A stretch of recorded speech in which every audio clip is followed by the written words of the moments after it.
Welcome back to Horror and Heels. This is Alicia. This is Jen. I'm already ranting. We're 24 seconds in and already. That's a problem. That's a problem. So today we're talking the original Scream. And the reason Jen and I picked this is because we will have the delightful pleasure of getting to meet Mr. Skeet Ulrich, Mr. Matthew Lillard, Miss Nev Campbell, and Mr. Oh, poor Randy. What? Jamie Kennedy. Oh, sorry there, Mr. Jamie Kennedy. And you're one of my favorites. You didn't kill anybody, so you're... He did well in this role. I like him in this role. Yeah, he's fantastic. They were all top-notch, very good acting across the board. Even Courtney Cox, like, overacting because she's a morning reporter. So it fits. It was very cute. So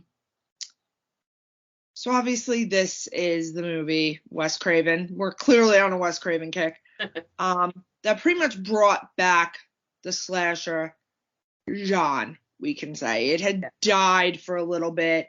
We hadn't had a good new killer in quite some time. They were few and far between, and the other franchises had kind of fizzled, and then Mr. Wes Craven was like, I got an idea. I'm going to do it. And it's going to be meta. It's going to be meta. I'm going to kill, at the time, one of the biggest stars on the planet in the first 10 minutes. That was crazy, because I remember it was like, I was like, oh, Drew Barrymore in a movie, like, oh, that'll be fun. Yeah. And I watched it, and I was like, Well, and what's really good about that is typically your biggest build actress, which at the time was Drew, is safe. Yeah. Trope-wise, she's your final girl. We thought we had seen the trope before. We thought we knew scene one who was living to the end. And 10 minutes in, we were like, nope. He's Game of Thrones this way before Game of Thrones ever comes along. Yeah. And he's just not. Whoever he wants dead is getting got. I mean, poor Henry Winkler. Just going down. They're all going down. Doesn't matter how big a star you are, you're getting got. Yeah. Which I like. Yeah, it makes it more fun. But this is a very star-studded movie. Like, every time I watch it, I'm like, wow, like, everybody was in this movie. Even people who weren't big stars then are now big. Now bigger stars, yeah. Yeah. We're looking at you, David. We're looking at you. David Arquette. Yeah. That's what I was thinking of, too. I know it was. Yeah, so we open with what? With Drew Barrymore making some popcorn, getting ready to settle down. Do you make your popcorn that way? I don't like popcorn anyway, but if I'm going to eat popcorn, it's definitely not going to be cheap-ass Jiffy Pop. Like, I am all about whole kernels in the pot. Like, old school, like old school, like kernels in a pot, like still the way they did in like 1822. If I'm going, like I said, if I'm going to eat popcorn, it's either going to be that or even the Orville, the bags that you put in the microwave. I can do either one of those. Microwave's the worst of the three options. I don't like popcorn, so it's all the same. Interestingly, you're enjoying the worst of the three options. You're saying that microwave is worse than Jiffy Pop. I am faux show saying microwave is worse than Jiffy Pop. What? Okay. I don't know how. But I haven't had Jiffy Pop in years, so I don't know. But, to be fair, neither have I. So I was just sending something. Think of like popcorn when I all the other options. I don't know if you guys have picked this up, folks, listeners. I'm frugal especially with food. And a whole bag of popcorn is $2, and that gets me the equivalent of one Jiffy Pop or 2 bags of popcorn. I can have 12 servings. So, math-wise, the old school way, which also tastes the best, is my preferred method. Right on. I don't like pop. I've never I'll eat popcorn if we're at the theater and it's there, or if we have my dad. You don't have to. Yeah, no. The fact that you're defending microwave is astounding. I'm saying what tastes good to me. I'm not saying in general. I'm saying for me and my little taste buds, I do not like Jiffy Pop, and the microwave I can do if I were even going to eat popcorn. I don't know why, but popcorn just annoys me. Like, the thought of it is just... I think it's probably the texture for you. But, no, I mean, if it were the texture, then I wouldn't... other things that you've said you're not a huge fan of. I don't like rice, but that's the texture. I don't like the texture of rice, but I won't eat rice. I'll eat popcorn if it's there. Okay. Because rice and popcorn have a very similar texture. It's that grainy texture. No, popcorn's like a little puff, and you crunch it. Like, it's crunchy. Rice is soft, and you know what I'm saying? I love it all, so. Yeah, you're like, I don't know. You're like, We're just moving on from this. So she's making popcorn. And, remember just answering your phone, not knowing who was calling? Man, you would never. You're in 2022. Never. He would. That's why they had to drop that. Well, now they had to make it so that he uses people's phones. Right, he spoofs it. Yeah. Yeah. And she gets the strange call. Also, don't start flirting with the strange caller. She was totally like, oh, this is flirting with the strange caller. Even though you have Mr. Steve. And didn't like that. Yeah. Oh. And telling him she doesn't have a boyfriend. Okay, right. Ma'am. Okay, you lying hoe. I do like that she catches on to it's pretty serious very quickly. At the smallest hint, because he's like, I want to know who I'm looking at, and then now she's like flipped it to, okay, well, this is not okay. Right. But also, in the amount of time that you hung up and he called back, you could have immediately called 911. Oh, yeah.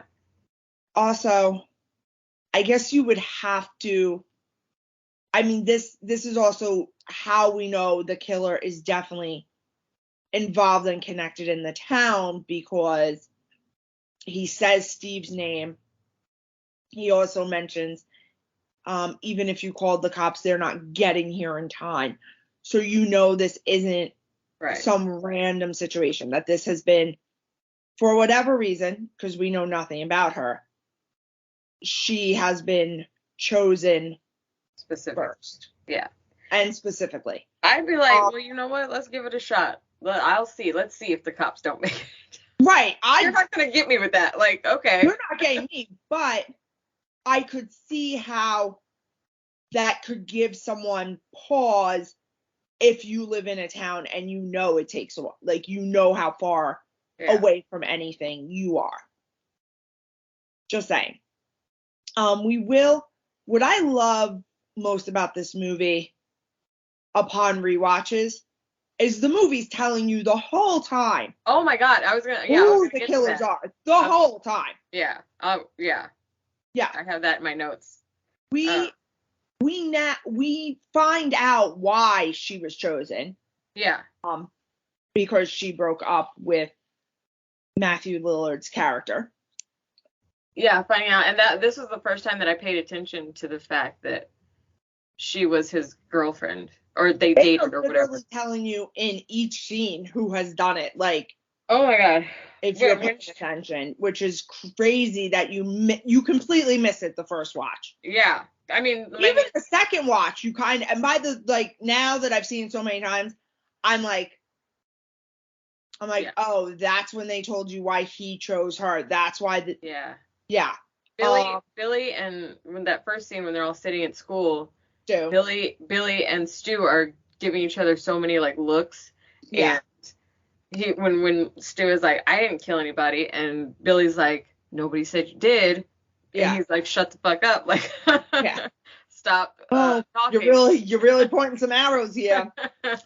That scene was so well done, because usually with these kind of things you go back and watch and you're like, oh, they cheated, oh, it's different, but you watch it now and you're like, nope, they pretty much lay it out. Also, as a parent, if I found my child like that, just send me to the sanatorium immediately. Like, the second the cops came, I'd just be like, okay, and you can lock me up now wherever you think would be safest, because I'm not making it through tonight, like, if I'm not. being watched. Yeah, that was I horrible. don't have. I don't know what kind of knives they used for this gut, because even when they cut Steve, it's not just a slice. It's like all of his, just everything is out. Like, did they go to a fillet class? They say it. They say it, hunting knives. Yeah, and would assume a town like that, very big farming town, they probably hunted a lot. yeah. No, I'm just saying the way that how fast it went, where they cut him open, and then she turns the lights on almost immediately, and all his guts are just already out. Oh, you've never like seen an animal gutted? Nope. Oh, don't do it. But I have seen it, and that's exactly how it happens. Like clearly, when you rip sternum to fore, it just all spills it's a cascade. Yeah, it ain't. I'm not saying never it's seen it. Well, my mother's side of the family had hunters. I don't know what to tell you. I've seen some things. Just so you know, when you do it to a fish too, same thing. That makes sense because the fish is smaller, I guess. I don't know. I mean, apparently it makes sense anyways because it happened. So yeah. Ugh. Yeah. No, thank you. Jen's not a fan of that, guys. So if you want to date with Jen, I don't suggest taking her hunting, guys. Or a slaughterhouse, none of that. Or a slaughterhouse. Who would take somebody to a slaughterhouse on a date? I don't know. Who would take someone hunting on a date?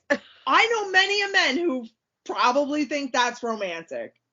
Well, not men that Jen wants to know based on her. No, I don't mind hunting, and I wouldn't not date someone who hunts. But I would not go hunting on a first date, or probably ever. So, like, honey, you go on, you have fun hunting. Don't expect me to prepare the animal at all. Take it somewhere else, and then I'll cook it. But that's about it. No, you're not cooking it. I'll tell you that smell of venison. You never get that out of your house. Moving on. So now those two are just all the way dead, and the next day, well, no. First, why am I forgetting? Gosh, we go to her what's her name at home, and Billy comes to see her. We go to Sydney's house. Mm-hmm. Billy's there, and well, obviously, as we know now, Billy shows up there to establish an alibi. And Stu's alibi was that he was with. Yeah. God, I don't know her name. It's a weird name. And I knew it a second ago. Hold on. What was it? She's an actress, I bet she thought she was going to be in more stuff. Poor thing. Yeah. It happens. It's not Casey. This is Tatum. Oh, Rose McGowan. No, Rose McGowan is in a lot of stuff. I just forgot. Rose McGowan. Yeah. Yeah. Tatum. Weird name. Yeah. Yeah, I don't like that. And it's weird because they mentioned Channing Tatum in 4. I mean, don't we all mention Channing Tatum? I mean, at some point, no, every day, yes. Yeah, I at some point. And we find out she's a virgin. I mean, classic. She was wearing that quite hard with that her bed ensemble. When Billy's like, "You sleep in that?" Everybody who wasn't a grandparent was thinking the exact same thing. What was that, Sydney? First of all, I can't those little dress things, because I've tried, because they're adorable, right? Not hers, but you know, like negligee, like cute, a cuter one. Yeah. And besides, those all cotton ones are so comfy. Mm-hmm. And I'll wear them to lounge, but then at night, I guess I toss and turn too much. Halfway through the night, it's up my neck. I'm like, I need a pant. I need something that stays down. That stays put. I don't know. Yeah. It's not the nightwear for Elicia, guys, and I don't know how. Do not send. And listen, you are not going to survive a horror movie in that nightwear. No. I'm just telling you that right now. Get yourself pants and a top, ladies, if you want to survive a killing. All I'm saying right there. Now, once again, and this seems to be a trope in pretty much every 90s movie, TV show. Why are the parents always going away for work? Especially when they're been murdered. Parents. And after kids have been murdered in your town. Like, Yeah. Oh, we're just gonna go away and leave our teenagers here. It's gonna be fine. Yeah. Matthew Lillard, Stu's parents are gone. Sydney's father's gone. Like, yeah. Well, we got Deputy Dewey protecting the town. Yeah. Okay. At 25. I feel little. I feel poor Deputy Dewey. And the next day at school, everyone's hanging out. And how do we think Jamie Kennedy is friends with these four? Because to this day, can't figure that one out. Because they've been friends since like first grade, probably, and Gotcha. He's funny enough that True. Okay. They didn't just drop him. True. Every group needs that silly, goofy guy friend. So. Gotcha. Okay. Yeah. I mean, because it's like the four hottest people in school, because the other two hottest people got killed last night. But she wasn't even like a popular person, because Sydney's like, oh, I sat next to her, and like it wasn't like, oh, we know her. It was like, oh, I know of her, which was kind of weird. You think in a town that small, you all know each other. I get a big sense, and Billy says it too, that something happened after Sydney's mom got killed. Tatum, Billy, like those five were the only ones still together. So I think it was more Sydney not being in anymore than the one who got killed. Because she was dating, like, by all accounts, one of the head all-star football teams. Yeah. So that wouldn't really track. We talk. Henry Winkler is the principal of this school. I love him so much. I mean, he's just the best. And I like that they did still have to have a whole day, because nowadays, they would shut the school down. Right. And everybody would be going home. They took a while to get there. They were like, 2 students died, but y'all still need to be in class. Mm-hmm. Well, because we need to interrogate you, and it'll just be easier if you're all here. Okay. But none of these kids have parents who apparently are ever home. So even if their alibi was, oh, I was home all night, officer, what parent is... Who's gonna verify that for you? Who's corroborating these stories? Sydney goes home, and with all the stuff, she asks Tatum to come by and get her. And in the interim, and proving that this Ghostface killer don't give no fucks, broad daylight attempt to get her. That was the thing with this movie too that I noticed. It's very bright and color. Like that's what kind of makes it scary, is that it's not dark setting. It's colorful. Even, like the party scenes and stuff are well lit. I gotta tell you, I'm watching the new Batman with Robert Pattinson. DC or whoever made it, I don't care. I don't care what what franchise made this. I know it's a DC franchise, but I don't know what studio. Yeah. Guys, lighting. I don't know how expensive it is, but it can't be that expensive to where some scenes aren't even lit. When they do it, it's so intentional, it's ridiculous. Like, it's filmmakers... So I can't even with it. Filmmakers just try to be art. I don't know what they're trying to do, but it's intentional. Because... But I'm old, my eyes are old, and I need something lit. Did you see that they had a sign that said, like, this is a dark movie, don't come ask for a refund at the end? Well, I watched it at home, so... No, I'm just saying there was a sign. Movie theaters had up signs that were like... See that, no. I mean, I didn't see that. I didn't go see it in theaters. It was just... What I'm saying is I didn't see that on the interwebs or anything. Yeah. Yeah. Unwares. It was funny. I was like, wow, yeah, you gotta warn people, because there will be people that'll be like, it's too dark, give me my money back. Reason number 1,000 why I don't spend money is to watch movies. So, see, I'm annoyed that it was too dark. I even gave up on the movie halfway through because I'm like, I'm not dealing with this any longer. But I spent $0. It was on HBO Max, which I already paid for. So, yeah, I'm fine I with was gonna start it yesterday, but I was like, I don't have 3 hours right now to just. Well, also didn't realize it was 3 hours long. So there's that. So Billy obviously has broken in, and he comes in through Sydney's window again. Can this boy not find the front door? When the dad's not even there. It's not even like Yeah. you gotta sneak around. Like, what are you doing? Last night I understood. Daddy was home. I mean, Daddy was home, but you still knew you were getting no pussy, so I really don't understand the whole situation to begin with. That whole conversation was Except that awkward. we know that he's there to himself an alibi. Yeah. And he thought he'd get a little while he was there. That whole conversation was so awkward. Deputy Dewey takes Sydney down. They pick Billy up, and investigations begin.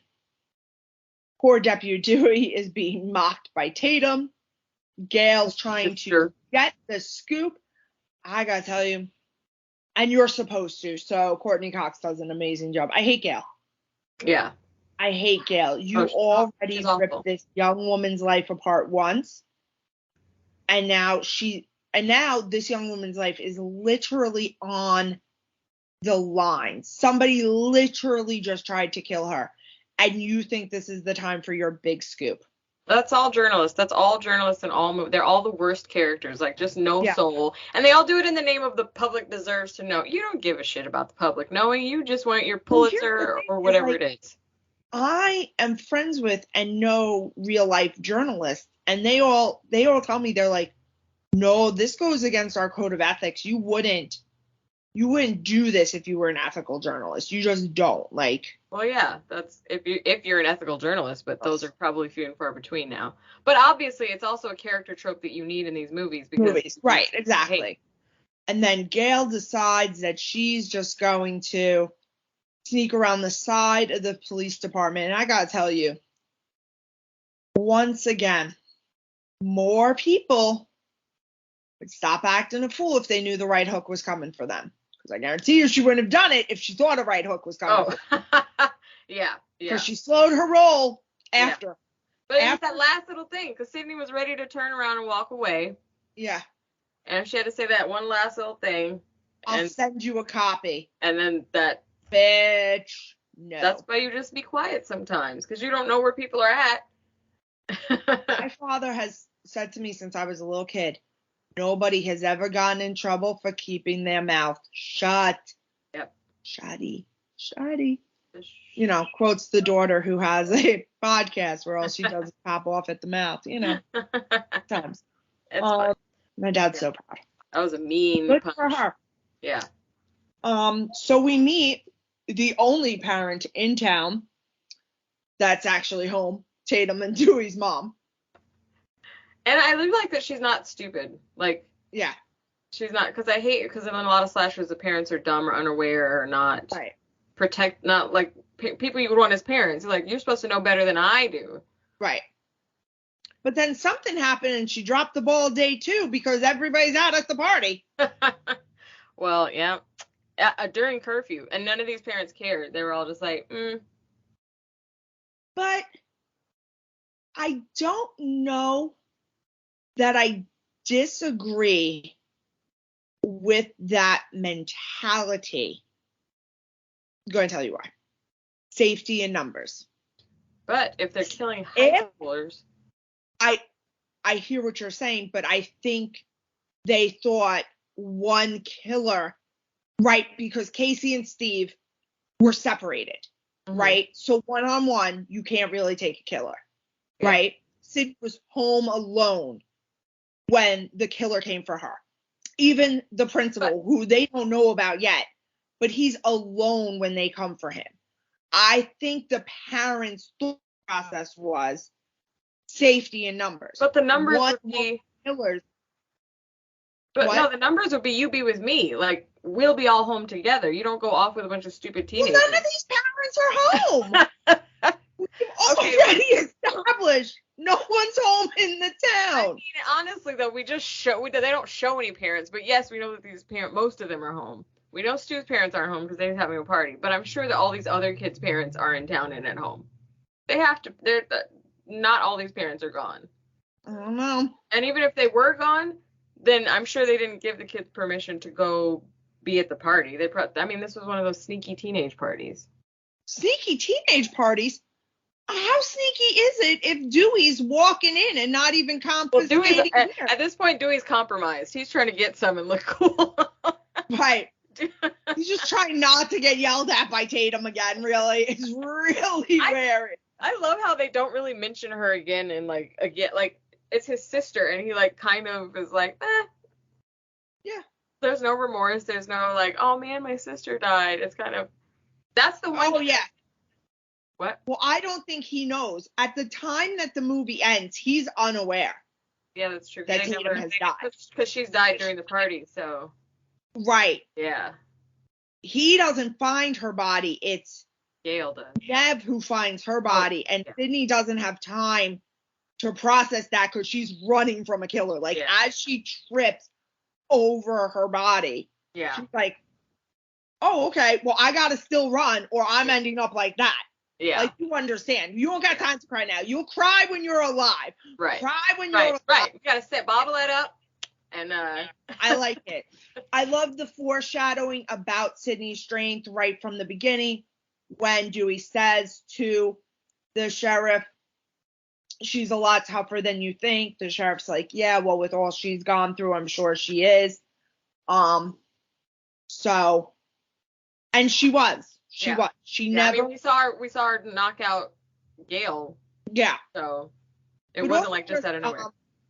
Even stoically, like she still went to the party. She still was living life. She wasn't sitting huddled in a corner crying, thinking that it was inevitable for her. Yeah. Yeah. She's out here sleeping with killers. I mean, God. Just letting them take her V card. That's cool. But out of curiosity, like, that's the night you held out from the sexy skeet. Yo. Over 2 years, and now is the moment. There's but also, I'm not doing it at my friend's. I'm not doing it at my friend's house and his parents. Like, no, that would creep me out. Like, no, we're not doing it there. That's for sure. That's such a trope in teen movies, and I have to just go on record as saying, as a woman who was a teen, as a woman who knew other teenagers, none of us. Well, I did not have relations in high school. I was a big old loser, so. Hey, I didn't either. I got much better looking as I aged, so came out of the closet later. I'm still going. But you know what, funnily enough, because I joked about Jamie Kennedy's character, but that was me. I was so funny. Everybody loved having me around, but I wasn't like quote unquote popular, but I was just always around because I was fun and I never gave anybody trouble, so why not? Yeah. And so I would hear about the cool parties. And, nobody was doing that. You might have had relations in your friend's bedroom, but folks show not their parents' bedroom. That would... No, thank you. No. Also, most people would lock the parents' bedroom door. Yeah. Because that's the most telltale place that you're going to know if there was a party. They're going to know something's off, yeah. Right, because, listen, teenagers are messy. You come home, you've been out, and there's a mess in your living room. You're like, well, no one cares. There's a mess in your own teenager's bedroom. You're like, well, probably Miss Robertson. Or, you could maybe even justify, okay, Bobby had 3 friends over. Something happened in your bedroom, you know a rager went on.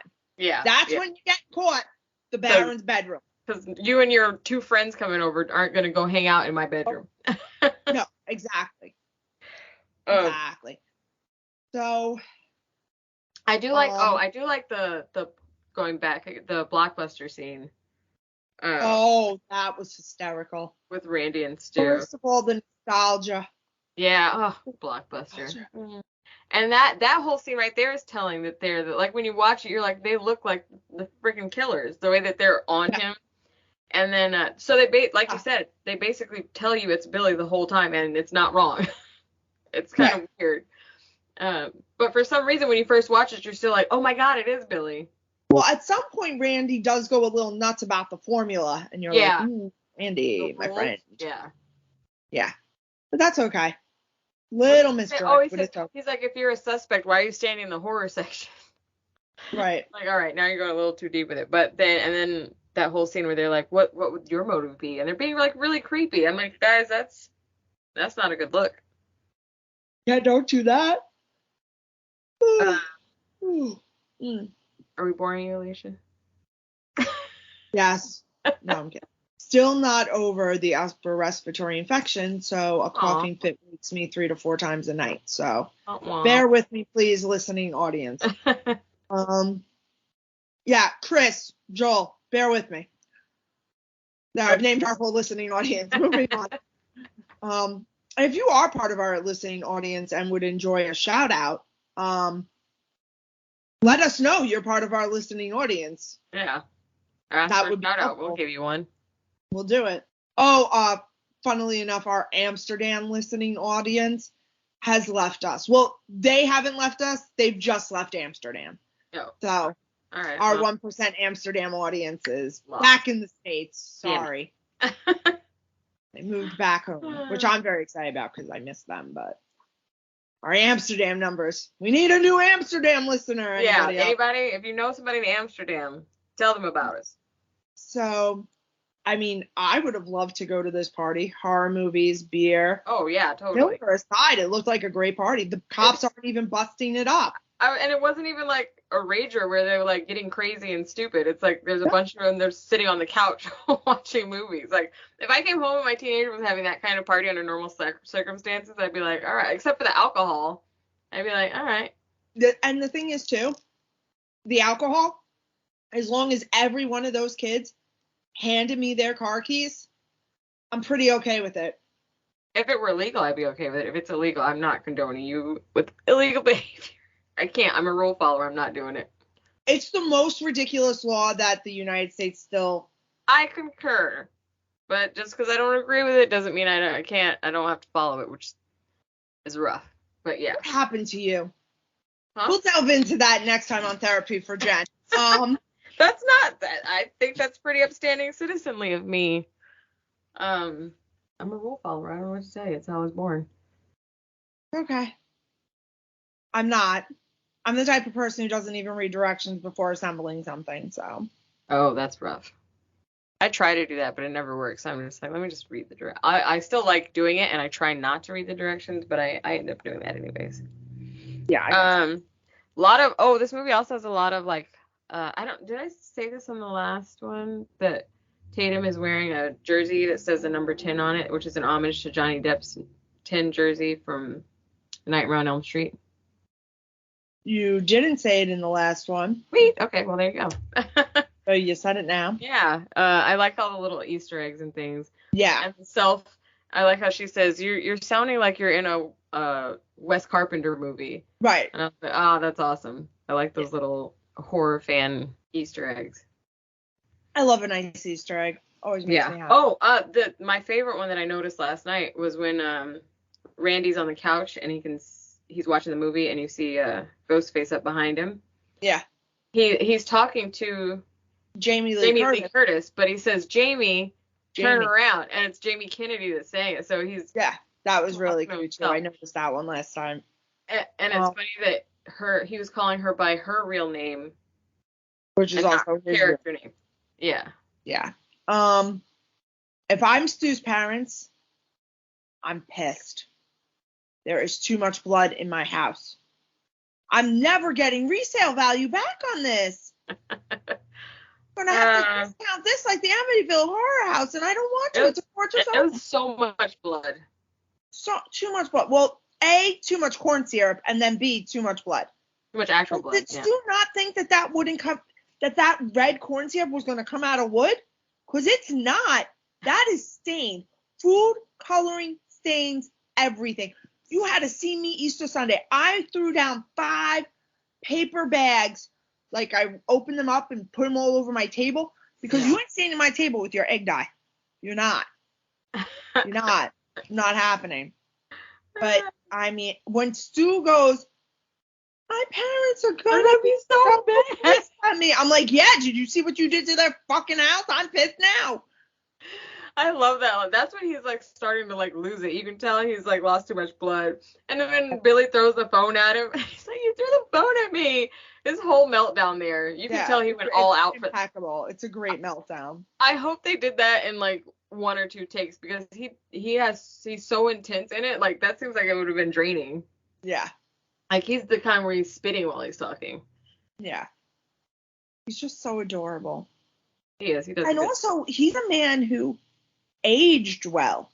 Mm-hmm. I mean, Skeet Ulrich has aged well too. And I wonder if they cast him because he always looked like Johnny Depp to me, and I'm wondering if Wes Craven partly cast him because he looks like Johnny Depp. Oh, see, but Skeet looks like he showers all the time. Guys, we'll smell him. Hygiene. We'll smell him next weekend. Oh. We'll report back. But, no, hygiene aside, I'm just saying looks wise, like in the face, he has the like a little bit, but Skeet to me is so much cuter for some reason. He's like, cuter to me now. They look similar, but Skeet does it for me more. Only recently now has he. Like when I was younger back then, I totally thought Johnny Depp was much cuter, but now I'm like, oh, I like Skeet Ulrich a lot more. He also aged very well. Yeah. Yeah, aged a lot better. He's one of probably from all the showers he's taken. I mean, that helps. Not being stressed out by Amber Heard also really helps. How long was Sid's dad missing? Oh, 2 days. Oh, okay. Yeah. I was like, that's weird. I was like, and she's under 18. Shouldn't she be like in a foster home? Like, I was like, what is the procedure here? The cops are just like, well, you're 17. I guess we'll just leave you here at the house by yourself. No, after she gets attacked, Dewey, no, in the whole place, because the sheriff asks, and she goes, Dewey, she's staying with us. And he's like, does mom know? Okay. And she's like, of course mom knows, you idiot. Okay.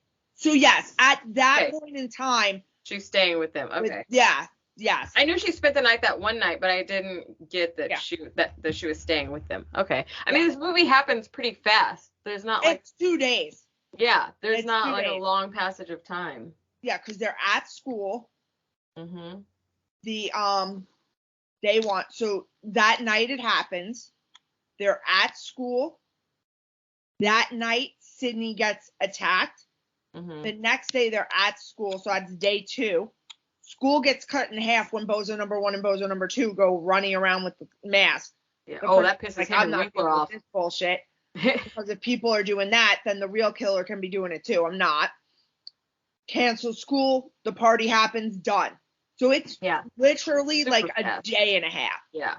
So yeah, if somebody, first of all, the man's not even missing for 48 hours. Second of all, he's not even really missing so much as his cell phone was clearly stolen by Stu or Billy. One of them stole it because Billy makes all the phone calls on it. That's how she can't get in touch with him, because he doesn't have his phone. It was taken. Yeah. Which we assume Billy did the night before at some point when he snuck into the house. Mm-hmm.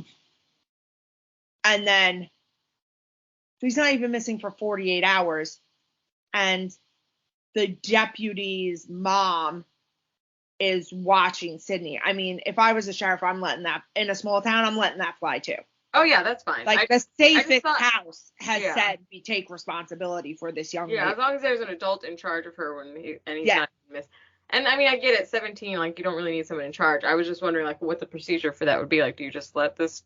I guess had there not been a plan in place, then maybe. Yeah, that was just. But I'm guessing it would have been the kind of thing where it would have been like, Sydney, call a friend or family. If their parents say that you can be with them, we will release you to them. Yeah, because at 17, that's a hard age. Like if they're 10 or 12, like they're definitely going. And it really does depend on the state too. Yeah. Because certain states at 17, you can be left alone for up to 72 hours on super. Yeah. I do wonder who killed who. Because we know they both weren't always at every killing, right? Or were they? I was trying to figure that out. I feel like they both were not at every killing. they were definitely both at the first killing. Yeah, Casey and Steve for sure. Casey and Steve for sure. Definitely, it was just Billy who terrifies her first. Sydney, yeah. And I believe while that's happening, no other murder is going on. Yeah. Then the next day, it's Matthew Lillard doing the principal. You can tell because he's taller. Like, if you're looking for it, yeah, you will notice the height difference once you have watched the movie. Watched it a few times. Yeah. I really liked Henry Winkler's character. I know. He seemed like a really compassionate principal, but also one that wasn't taking any motherfucker. Like, the way he handled the situation. If I strung you up, you heartless piece of shit, I was like, yes, go for it. Yeah. Like, he wasn't effing around. He's like, yeah, not a dumb adult. Like, they're not surrounded by idiot adults. He was, like, an actual protector of these kids in his school. Right. And was not putting up with bullshit. He wasn't stupid. He was, like, he was pissed, too. Highly pissed. I really did not like that I didn't like that anybody got killed, but but his really bothered me. I wonder if they cut out the scene because they say that they found him strung up on a goalpost. Right. I wonder if that's a cut scene because that's kind of a, like, you'd want to show that, you know, like as a horror movie, especially after show, or maybe because we already saw Casey hung up from the tree, we didn't need to see him strung from the goalpost. That's just an interesting line to add in there. Not just he's dead, but he was strung. Or I guess maybe that's because that's what got them all to leave. They're like, oh my God, we need to go see this. Right. Yeah. I think it was the latter. Yeah. And also it could be saying like that definitely had to be one person can't string somebody up by a goalpost. Yeah, just like you can't especially not a football. Somebody up by a tree. Yeah. Those kids were also evil shits. Like, who, like, you hear that and you want to go see that? Yeah. I was like, ew, I don't like these kids. How come they could have all gotten got?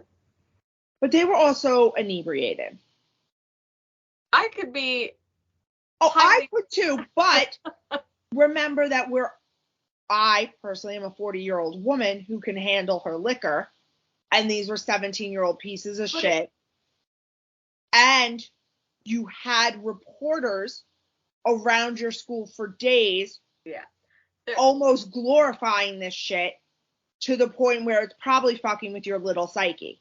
I don't know. If that being inebriated does not make you do things that you wouldn't already kind of do, like, you know. I should tell you, I'm not so sure now that I wouldn't want to see a strung up holiday. I definitely would not. Not in real life. I wouldn't be able to handle it. Like, I want to see it in a movie. That's what I'm saying. It's like, I want to see that, like, show that, because it's a movie, and it's like, oh, that's creepy and scary. But if it were real, I couldn't even kind of handle it. Especially not someone that I knew. Right. And this man who was apparently, like, a good principal, he seemed like, I don't know if he was supposed to seem like a jerk, but he seemed like not. He didn't. Nope. At all. He seemed like a likable guy. I feel like Henry Winkler can only play likable. He's just so likable. Even when he's terrible, like when he's the lawyer on Arrested Development. Yeah. No, I still like him. I'm still team him. He's hilarious on that. Listen, Jen, there's always money in the banana stand, there's okay? Always That's money all you need to know in life. How Michael didn't know what that meant, because I knew what it meant the first time the dad said it. I'm like, oh, he lined that banana stand with money. Then 27,000 episodes later, Michael's blowing it up for the insurance money. And we're all like, that's not what he meant. And wouldn't, before torching something, you just check a wall? Why is torching your first thought? That's why that show is great. That's why it's amazing. Stupid things like that. Hilarious. Oh. Wow, so many tangents today. Okay, that's what they come. It's a quick movie. I'm realizing, like. Yeah, we're getting to the climax here. We're we already did. Poor Randy is down for the count, and Stu and Bill are giving Sydney their whole plan. Monologuing, because Do you know what a person being murdered just enjoys doing? Standing around and listening to a goddamn... I gotta tell you right now, if you're going to kill me, do not monologue to me. Because you monologuing to me is going to piss me off so much, I'm going to figure out a way to kill you. This is not going to be the in last the thing amount of time you're monologuing, you're going to die. I will not die with this being the last thing that I hear, because I don't care. Exactly. Unless you're Lewis Black, then you can monologue at me. You know what I mean? Like, tell me some jokes and tell me some jokes. And just you know, if you come to kill me, it's fine. Do a 10. Fun facts. Do a tight 10 first. Otherwise, shut up and murder me. None of this matters to me, honestly. But I did like it from the viewer's perspective, because now we know why Billy's doing this. I mean, obviously, what we need Sydney's to know. mom was like.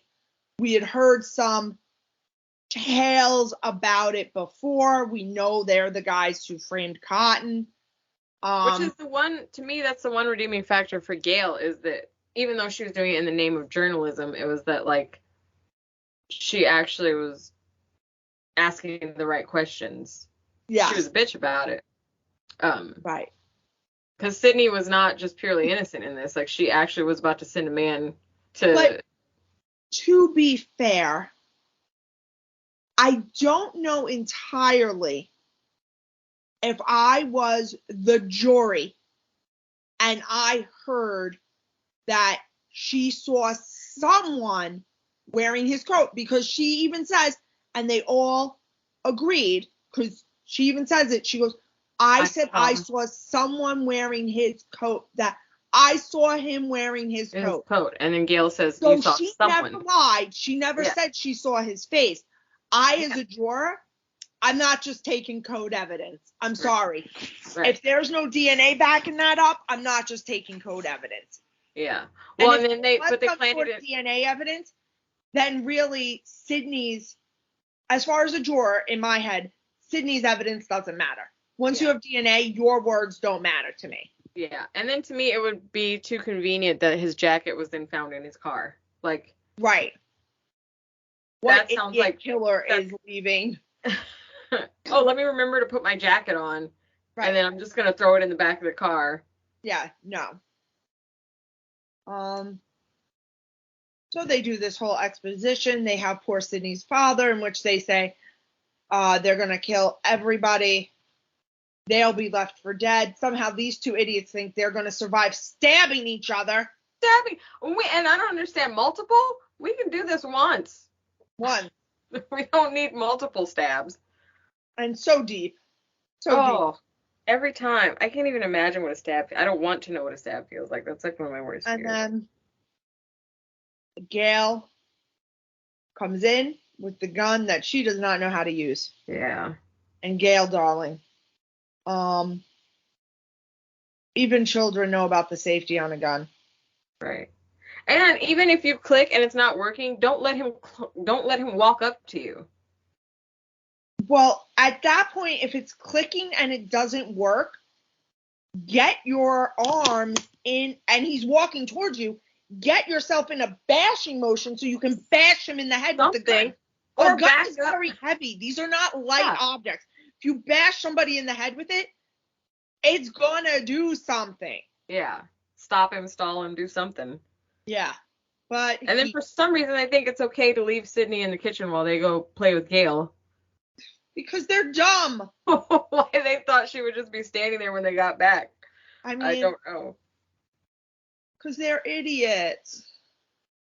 I mean, I'm sorry, sweeties, but if you mock me that I just lost my virginity to my mother's killer, I'm going to figure out a way to kill you. Yeah, that's and slow and yeah. I'm not having that. Mm-mm. And I'd be so pissed because I almost held out. Yeah. And then I just... Is it wrong that I feel that is Billy's most egregious crime in this whole movie? No, I'd be so upset. I would be so upset. I'd be like, are you serious right now? Ooh, that would make me so angry. So angry. And then, like you said, to throw it in my face. Yeah. Don't do that. Don't do that, Stu. Because it was Stu. Don't do that. It is interesting. Go ahead. Were you gonna say something? I mean, I do get it though. He was really hot. You're like, oh yeah, and she was in her little vulnerable. She was so vulnerable. You know when the tears come and they're sitting on the bed, you're like, oh, she's gonna give it up for sure. I do like that. Wes Craven always does a good job because again, you don't feel like they're surrounded by idiot adults. Right. They're in a full town. These adults are functioning. They're capable. Just this because it happens so fast and everything. They're not able to help the kids. Right. It's not like they're just out here on their own technically. Yeah. Even with Sydney's dad, they kidnapped him. That's why he's incapacitated. Yep. It's like Friday the 13th. We talked about this. How like there are adults there, but you just feel like Nancy's out here on her own. Right. Yeah, for sure. The stabbing each other definitely weird. No, I was saying. Stu bleeds out because he got by Billy. I think that was Billy's plan all along. I was gonna say I'm wondering. I think Billy was gonna kill him because that was not accidental. He didn't accidentally go too deep. No. And that seems to be the pattern with the Scream killers. Yeah. For some reason, they always think that they're a team, and then you're like, oh, well. You're not a team. Don't think you're a team. By the way, the new Scream doesn't even try to hide who the killer is. That's all I'm going to say about that. They're not hiding it. And if you got to the end of that movie and was like, I didn't see that coming, we're just going to have an intervention. We're going to tell you how to pick up on some movie clues. I just watched it on Sunday. It was so tropey and derivative, and it was so bad. It was so like, ugh. It was a disappointment. It was disappointing. Yeah. Which was sad because I had high hopes. Yeah, because I actually liked 4. I liked 4. I think 4 was very well done. I watched that one twice in the last couple months. But I gotta tell you that 4 had such a good cast of hot new people like Hayden Panettiere. Oh, Hayden Panettiere, she's so Emily cute. Roberts, just a really good cast that I think that really added to, just like this movie. Yeah. It was good. It was well written. It was smart. Mm-hmm. It was aided by actors and actresses who carried their roles flawlessly. And I think what the fifth one missed. What the fifth one missed is that it's fun watching these people that you know. Like you said, like we knew even with Jada Pinkett, like in the second one, Jerry O'Connell, like it was known. It kind of gives it that novelty. There was nobody in this one. Nobody that I knew. No. Which, now it's interesting that we say that, because on the flip side, you and I both loved Better Watch Out, which was a movie also, right, with the exception of the father and the mother, who you only see once, of unknowns. Yeah. And so well done. So it's not just about a name. No. It's possible. But if you don't have the names, then you need to build the characters more, so I care. Right. When you have names, you already have people the audience likes, and that's helpful. Like even Randy, you care about. So it's when Randy survives, because you love Jamie Kennedy. He's fun. Yeah. He's nice. He would never hurt a fly. You already know that about the character because of the actor, so you root for him when he pops up and he's still alive and he goes, I've never been so excited to be a virgin. Like, yes, yes. That's what audiences want. They want people they like to watch. Let's all admit, Anaconda, not well written, horrible CGI, but it's such a fun movie because it's an amazing cast. We love Ice Cream. We love J-Lo. Bring it on. Oh, yeah. You know what I mean? John Boyd, Luke Wilson, Owen. Sorry, Owen. It's Owen in that one. Yeah, it's Owen. But I thought Luke too. Yeah, Owen. You know what I mean? Like, that's what movies need. You need a good cast. if you're not gonna have characters that you care about, then yeah, you need to have actors that you care about. Right. And this one was just kind of like they watched the first 4 Screams and were like, all right, well, let's just mix it up. It was like they just took all the things from the other one, they just threw it on the wall and watched what stuck. What and I was happened? like, no, this is not and working. Nothing good is what happened. And it's basically the exact same monologue from 4. You're like, there's nothing new here. Yeah. It just becomes a pair. It's just now it's repeating itself, and it's the same motive, and it's like that's not. You need to come up with something new because this motive is old and done. Right. So. Oh, one thing I was gonna mention. Were you gonna? No, you go. When Sydney kills, I think it's Stu, and she pushes the TV onto him. Yeah. I was like, ooh, I wish she would have said, "Welcome to primetime, bitch." Ooh, that would have been good. That's what Kruger says to them. It would have been good. So I was disappointed. I was like, but she does say, "in your dreams," right, and pushes the TV on him. And I'm wondering, I might be thinking too deep about it, but I'm wondering if that's right a Freddy Krueger reference to say "in your dreams" instead of straight up saying "welcome to primetime, bitch." Right. But now I want to look it up and see if they mention that. Skeet Ulrich, for as hot a man he is ugly dead. The whole time he's dying, I was just like, ooh, Skeet. It's gotten real downhill for you. Get it together, bro. Get it together. I mean, you're dying, but you can still look good. This is no excuse. Apparently not. Sure, you've got a bullet in your head, but this is no excuse, Skeet. But you gotta make that. When his head snaps back and you can see all the blood in his mouth, I was like, ooh, this is not it. I'm not feeling this.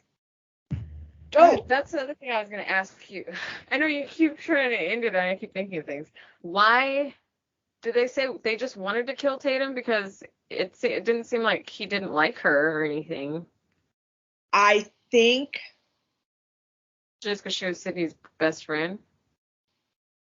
Yes, I think that they were trying to get rid of the only people, honestly, that don't make sense in their killing spree, because you could have made an argument that the principal was having an affair with Sydney's mom, right? And that's why he got. Yeah. We don't know that. I'm just saying that. They could have tied it as to why it was Sydney's dad. So Tatum would make sense.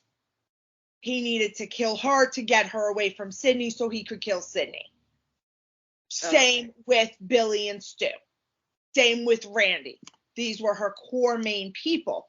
The only 2 people that actually in this whole killing spree don't make sense is Casey and Steve.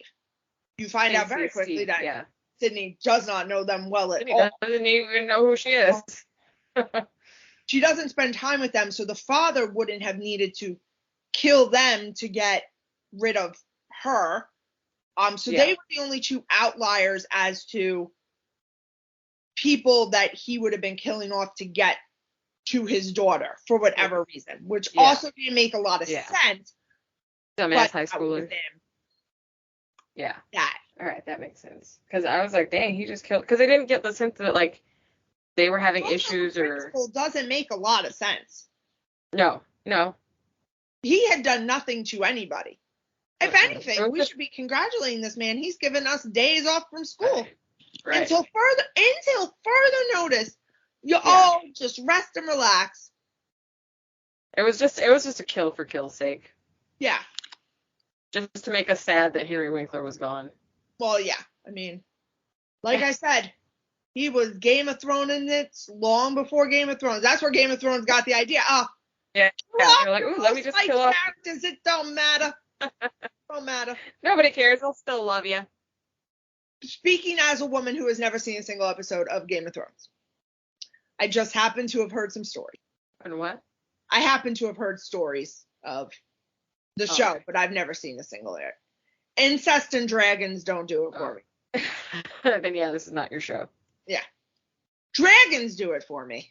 I just want one as a pet so bad. It'd be pretty cool. I mean, imagine the things you could do if you had a dragon as a pet. First of all, First of all, you're saving tons on gas, right? You're just flying. Oh, that's number one. Bumper to bumper traffic is never your problem again. Your commute, you're down to 10 minutes. You get to fly wherever you want. That's first and foremost. Second of all, the wrong fucker jumps up on you. You're like, I got a dragon. You might want to back off. Yeah, back up. If you're a lady, I'm sorry. You're never wondering about getting raped again, because who is raping a woman with a pet dragon? Nobody. Nobody. Just saying. Nope. Just saying. I mean, look. Shrek and Fiona, she had herself a nice pet dragon. And when she needed a tiny little King Eaton, who came to her rescue? Just ate Lord Farquaad, snatched him right up. One gulp. One gulp. I mean, to be fair, he was diminutive. So I'm just saying. But yeah, I've never watched Game of Thrones. I wouldn't. It was like one of the best shows, and then after that ending, I'm like, don't bother, because there's no point. Don't do it. That ending ruined the entire series. What is your overall feeling about this movie? I mean, it's a 10. It's a 10. Can we go to 11? Because it's 11. Yeah. It's flawless. And Wes Craven is right. And again, and you can rewatch. Oh, it's so rewatchable. Even knowing that it's them, it's almost more fun because you're seeing where the movie's telling you who it is. They're not hiding it. It's not hiding it. I mean, Randy says it multiple times. Billy's the killer. He's the killer. It's Billy. Like, yeah. It's said so many times. It's actually comical because it's like there's no. But somehow at the end you're like, oh my god. But you're like, nope, they pretty much said it the whole time. And the actors, again, Steve Ulrich and Matthew Lillard did a beautiful job of looking like they're the killers when you're actually watching. The little looks they are at each other, the tones, how they're talking to everybody. It sounds like they're hiding a secret. Right. Yeah, so well done. So yeah, I'd say 10. 10. It's a classic. But like we said, the new one, don't waste your time. I hope it's the last one. We will not be talking about it on this show. Not exclusively. Maybe overall about another one, but 5 conversation. But listen. Yeah. If when we meet Nev Campbell next week, she says, I'll come on the podcast if you talk exclusively about 5 with me, we are going to retcon this entire portion of this episode. There'll be a missing chunk of this episode. Pretend it never existed. We'll bring that in. What's good is we're actually not releasing this until after we meet Nev, so we can just go ahead and cut all this out if we have to. Yeah, we've actually decided, guys, to make... What? I was going to say, we might be meeting her as this is... on... No. Airing. Or... No, after. We'll meet her after. Because we put this out at 6 a.m. on Friday. And we won't meet her until at least 6 p.m. So I don't know. I just meant the same day. Like. Oh, same day. Yes. And someone. Yeah, because someone could be listening to it at 6 p.m. Or we see her in the hotel lobby or something. Just saying, things happen. Guys, I would follow us heavily next weekend. Which is the weekend you're listening to this. This weekend, listen to us. Follow us on the socials because we'll be probably drunkenly, most assuredly drunkenly posting some good content. Jen has assured me she won't cry when we meet in public for the first time. I have assured her I will cry. I want you to know I will be making sure that video is happening for this meeting because it's gotta. We owe it to our fans for you all to see us when we meet in public for the first time. And then we're probably just going to devolve into doing shots immediately, and then you can see what happens after that. Woo woo. I was saying to me, the Joel that we so often and fondly speak of. Yeah. Will be there. Yeah, Joel will be there. Brent, who you guys have heard, will be there. I got the joy of meeting Brent last year. Poor Jen was sickety sick, so she'll get the joy this year. And it's something to meet him in person, Jen. It's something. Awesome. And if there's anything at any of the panels that you guys would like Jen and I to ask. We'll be going to a Chucky panel. We should have done this in last week's episode. Nobody's hearing this. You can't ask. Yeah, it's too late. It's too late. You know what? We're going to put on our Instagram questions you would like us to ask the panelists. That's what we'll do. We'll get some questions. Okay. And that is all for this week. We're currently at TFW. We're currently getting drunk together. And we hope that whatever this weekend is bringing for you, that you as well have a lot of fun. You will not be having as much fun as us unless you're with us. And that I can guarantee you. But you can come close. You can try. You can come close. And if you are at TFW and you say hello, please do. We welcome it. Well, I'll give you a sticker. We have stickers. And after much fighting with my cricket, Jen and I now have shirts. So there's that. 4 hours later and some layering, we have shirts. Yeah, there you go. There you go. Okay. Bye. Bye.